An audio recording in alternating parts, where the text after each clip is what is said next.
It is in such times of almost unbearable loss that we seek the comfort with our Creator, and that artificial divisions of faith fall away to reveal a nation of mothers and fathers, brothers and sisters, sons and daughters, all united in a desire to bring healing and renewed hope.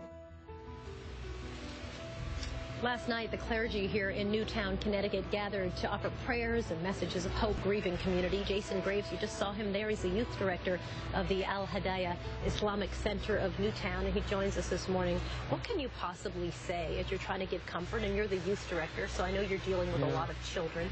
What can you possibly say that makes sense of something like this?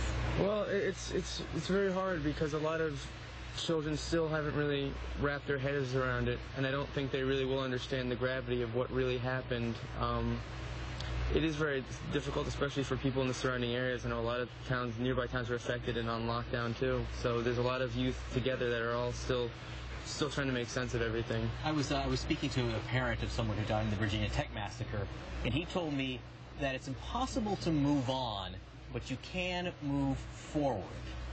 Yeah, it's true. I mean, it's going to be difficult to return to things being normal. There's always going to be that kind of, they say time heals all wounds, but there's still going to be a scar, if that makes sense.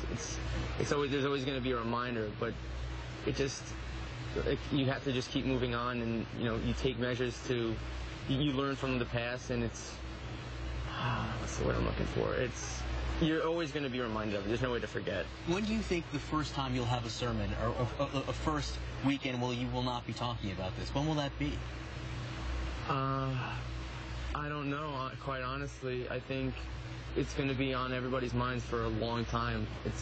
It's very raw, it's very real, and it still feels very unreal for people.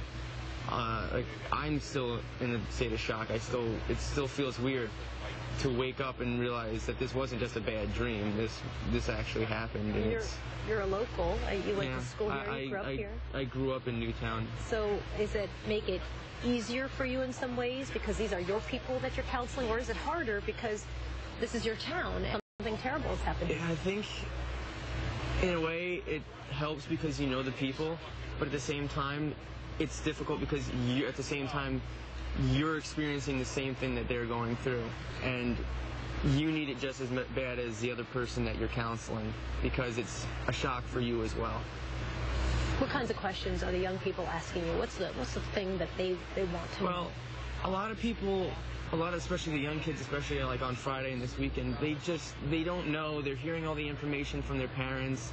They're hearing all the information from the news, and everyone has different stories. And a lot of the kids just want to know what happened, or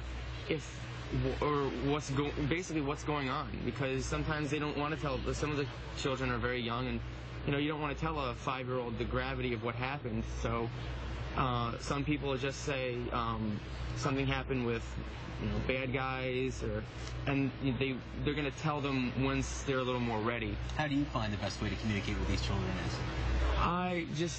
I don't try to muddy the issue, muddy it, but I don't want to tell them something that, would be A, too shocking, or B, too, that they wouldn't understand the gravity of it. You have to tell them very, I guess it's a middle ground. Yeah, it's a middle ground. You can't really tell them, give them all the explicit details, but you have to tell them something very bad happened. It's terrible. I don't know how you do your job. Jason Graves, thank you for talking with us this morning. We appreciate your time.